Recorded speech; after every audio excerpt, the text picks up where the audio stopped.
नमस्कार. अक्कलकोटस्थ श्री स्वामी समर्थ महाराजांची आद्य बखर. प्रकाशक धार्मिक प्रकाशन संस्था. अभिवाचन अदिती पालिनकर. भाग 18. श्री स्वामी समर्थ. जय जय स्वामी समर्थ. श्री स्वामी समर्थ. श्री स्वामी समर्थ. जय जय स्वामी समर्थ. श्री स्वामी समर्थ. गोविंद पांडुरंग ब्रह्मखेत्री नावाचे एक गृहस्थ सोलापुराला राहत होते. एकेवेळी हे गृहस्थ अक्कलकोटाला श्री समर्थांच्या दर्शनाला आले होते. यतिराजांचं दर्शन घेऊन गोविंदराव खाली बसले. त्याच वेळेस सोलापूरचे प्रसिद्ध डॉक्टर आत्माराम हे महाराजांच्या दर्शनाला आले. डॉक्टर दर्शन घेऊन श्री सन्निध बसताच स्वामी महाराजांनी वरील गोविंदराव ब्रह्मखेत्री यांचा चेहरा पहा म्हणून डॉक्टर आत्माराम यांना आज्ञा केली. त्यावेळेस गोविंदरावांची प्रकृती चांगली इतर मनुष्यांसारखीच होती. डॉक्टरने तपासणी केली असता गोविंदरावास काही रोगाची भावना झाल्याचे दिसले नाही. पुढे काही दिवसांनी गोविंदरावांना एक महारोगाचा आजार उत्पन्न झाला. तेव्हा डॉक्टरांना जे महाराजांनी चेहरा पहा म्हणून म्हटलं होतं त्याचा अनुभव आला. पण या गृहस्थाच्या दुर्भाग्यामुळे त्याला श्री समर्थांची सेवा घडली नाही. त्यामुळे त्या रोगातच त्याला जन्मभर राहावे लागले. आपल्या भक्ताचं मनोगत जाणून त्यानुसार त्यांचं मनोरथ पूर्ण करण्यासाठी समर्थ तसतशी रूपं घेत. एका प्रेमळ भक्ताला श्री पांडुरंग दर्शन समर्थांनी दिल्याबद्दलची हकीकत तुम्हाला सांगते. सातारा प्रांतातील प्रसिद्ध भजनी बुवा नानाबुवा तांदुळवाडीकर हे पंढरपूरला श्री विठोबांच्या वाऱ्या नेहमी करत असत. त्यांची त्या प्रांतात भजनाची चांगली प्रख्याती पण होती. हे बुवा प्रेमळ भक्त असून त्यांना दैविक साक्षात्कारही झालेला होता. या बुवांनी श्री दत्तावतार स्वामी महाराज अक्कलकोटाला वास करत आहेत अशी कीर्ती ऐकून एकवार श्रींचं दर्शन घ्यावं या हेतून ते अक्कलकोटाला आले. ते गणपतराव जोशी संगमेश्वरकर यांच्या घरी उतरले होते. यावेळेस चोळप्पाच्या घरी श्री स्वामी समर्थांची स्वारी होती. नानाबुवांनी समर्थचरणी मोठ्या प्रेमभावाने वंदन करून ते खाली बसले. त्यांनी ते अद्भुत दिव्य तेज आणि अजानुबाहू मूर्ती निरीक्षण करून त्यांच्या डोळ्यातून आनंदाश्रू गळू लागले. याप्रमाणे चित्ताचे समाधान करून बुवा श्रीचरणी पुन्हा नमन करून आपल्या बिराडी आले. ते अक्कलकोटाला 7-8 दिवस होते. एके दिवशी बुवांच्या मनात श्री समर्थांपुढे आपण भजन करावं असं आलं. परंतु स्वामी महाराज बसतील की नाही अशी त्यांना काळजी वाटली. पण इकडे हा त्यांचा प्रेमभाव श्री समर्थांनी जाणून लागलीच स्वारी गणपतराव जोशी यांच्या घरी येऊन बसली आणि आपण ज्या चिंतेत होतो ती चिंता समर्थांनी आपण होऊन निवारण केली. हे पाहून त्या भजनी बुवास मोठा आनंद झाला आणि त्यांनी लागलीच मृदंग वीणा वगैरे आणून भजनाला प्रारंभ केला. त्यावेळेस स्वतः बुवा प्रेमळ भजनी आणि भजन सर्वोत्तम करणारे आणि पुढे श्री समर्थांची स्वारी विराजमान झालेली. मग त्या आनंदास काय विचारावं. इतक्यात एक मोठा चमत्कार घडून आला. तो म्हणजे भजनाचा ऐन रंग जमून गेला आहे. सर्व श्रोतेजन प्रेमरसात बुडून गेले आहेत आणि इतक्यामध्ये नानाबुवा अगदी तटस्थ होऊन उभे राहिले. त्याच्या दोन्ही डोळ्यातून प्रेमाश्रुपात होत होते. अशा स्थितीत ते सुमारे 1 घटकाभर उभे राहिले. नंतर समाधी उतरल्यावर काही वेळ त्यांनी भजन करून भजनाची समाप्ती केली आणि श्री समर्थांस आरती करून पादारविंदी नमन करून ते खाली बसले. बुवा खाली बसल्यावर त्यांना गणपतराव जोशी यांनी आपण 1 घटकाभर तटस्थ का उभे होता ते कृपा करून सांगावे म्हणून प्रार्थना केली. तेव्हा बुवांनी त्याला सांगितलं. निम्मे भजन झाल्यावर श्री समर्थांनी आपलं हे स्वरूप अदृश्य करून सावळी मूर्ती, पितांबर परिधान केलेली आणि कटीवर दोन्ही हस्ते ठेवलेली, मस्तकी मुकुट आणि कर्णी कुंडले धारण केलेली अशी श्री पांडुरंग मूर्ती मला दिसू लागली. ते तेजपुंज मनमोहन रूप पाहून माझी वृत्ती अंतर्मुख होऊन समाधी लागली. मला देहभान नाहीसे झाले. पुढे काही वेळाने देहावर वृत्ती आली. तेव्हा मी पुन्हा भजन चालू केले. श्री स्वामी राय प्रत्यक्ष दत्तावतार आहेत. भक्तजनांच्या उद्धारार्थ हा मानव शरीर संबंध ठेवून आम्हा मूढ जनांचे तारण करत आहेत, यात संदेह नाही.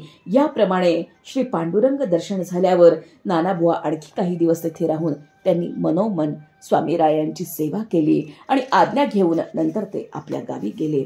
अशा समर्थांच्या अनेक लीला आहेत. पुण्याचे प्रसिद्ध माटेबुवा वेदांती हे महाराजांचे मोठे भक्त होते.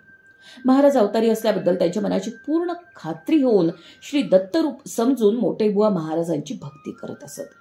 महाराजांचीही पुढे बुवांवर कृपा झाली. ये यथा मां प्रपद्यन्ते तांस्तथैव भजाम्यहम, याप्रमाणे महाराजांची कृती होती. माटेबुवा हे श्री सखाराम बुवा अनगाव कडवाडकर यांचे शिष्य होते. पुढे माटेबुवा हमेशा अक्कलकोटाला येऊन श्रींच्या सन्निध वास्तव्य करत असत.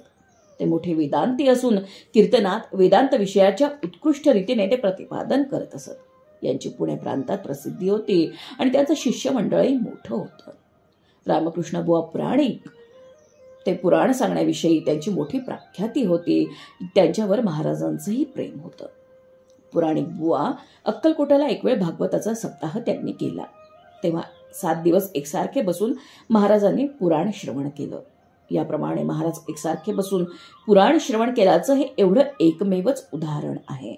यावरून हे माटे खरे भक्तिमान व तत्वज्ञानी होते, यात शंका नाही. कोणी विद्वान गृहस्थ आल्याचं महाराजांजवळ कोणी सांगितल्यास, विद्वान कसचे, गळे कापे आहेत, असं महाराज म्हणत असत. आणि अनुभवावरनं असंच दिसतं की विद्वत्ता अंगी जास्त झाली म्हणजे भक्तिमार्ग आणि तत्वविचार दूर होऊन वादविवादाची अंगी घमेंड येते. वामन पंडितांच्या उदाहरणावरून ही गोष्ट स्पष्ट दिसून येईल. सत्पुरुषाची गाठ पडून ज्ञानगंगेच्या प्रवाहास वळण मिळून त्याचा ओघ बोधवृत्तीकडे जाऊ लागे पावे तो, पाखंड दरडीखाली उदक पडून अज्ञान सिंधूस जाऊन मिळे. पण सद्गुरु कृपा अगाध आहे. हिमालयावर परमहंस रूपाने भगवंताने वामन पंडितास कृतकृत्य केले. एक वेळ माटेबुवा यांच्या कीर्तनाचा खास बागेत थाट चालला होता. शेकडो लोक कीर्तनास बसले असून श्री स्वामी समर्थास समोर उंच सिंहासनावर बसवले होते. निरूपण करताना या भवसमुद्रापासून कोणते चरण आम्हास पार करतील अशी उक्ती बुवांच्या मुखातून निघाली. त्याचं उत्तर बुवांनी देण्यापूर्वीच श्री स्वामींनी आपलं सव्य चरण खाली सोडलं. त्याबरोबर बुवा सद्गदित अंतःकरणाने धावत महाराजांच्या सन्निध्यात जाऊन त्यांनी प्रेमाने श्रीचरण पोटाशी आवळून धरलं आणि हेच चरण भवसमुद्रातून तारण्यास समर्थ आहेत म्हणून सर्व श्रोतू समुदायास बुवांनी कथन केलं. तितक्यात महाराजांनी दुसरा पाय खाली सोडला. तो बाळप्पा सवेकरे यांनी आपल्या रुतकमळी धरला. याप्रमाणे महाराजांचे खरे वैभव खरे भक्तच जाणत असत. तसंच तळवडकर आबाजी बुवा नावाच्या रामदासी बुवा श्री स्वामींचं निस्सीम भक्त झाले होते. हे मोठे वेदांती असून कीर्तनाविषयी त्यांची मोठी कीर्ती होती. सोलापूर प्रांतात त्यांच्या कीर्तनाची खूप प्रसिद्धी होती. महाराजांची कीर्ती ऐकून ते अक्कलकोटाला दर्शनाला. मन शुद्ध नसून विद्वत्तेची अंगात फार गुरमी होती. महाराजांच्या मनात कोणास दर्शन देण्याचं नसल्यास 2 दिवस ते दर्शन देत असत. आबाजी बुवा संध्याकाळच्या 4 वाजता दर्शनाला आले. महाराज निद्रिस्त असल्यानं बुवा महाराज उठण्याची वाट पाहत असले. 5 वाजले, 6 वाजले, तथापि महाराज के उठेनात. बुवा दर्शनाकरता तळमळ करू लागले. जवळच्या सेवेकरांनी बुवांना सांगितलं, तुम्हाला दर्शन देण्याचं महाराजांच्या मनात नसल्याचं दिसतंय, तुम्ही जा आता. बुवा हट्टाला पेटले. दर्शन घेतल्या वाचून आपण साफ जाणार नाही म्हणून त्यांनी जाप दिला.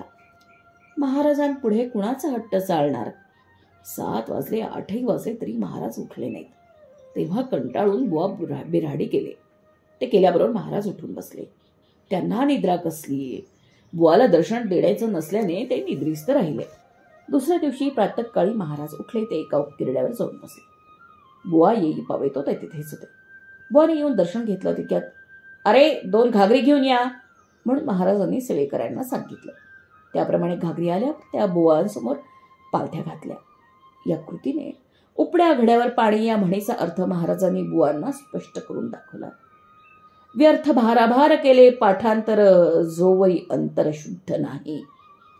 जो पावे तो मनाची एकाग्रता होऊन परमेश्वर स्वरूपी ध्यान लागले नाही व जो पावे तो आपण तोंडाने लोकांना उपदेश करतो काय याची ओळख स्वतःच्या अंतःकरणास नाही, तोपर्यंत आपण केलेले वाक्पांडित्य व पालथ्या घड्यावर पाणी दोन्ही सारखंच होत, हे महाराजांनी बुवास सुचवलं.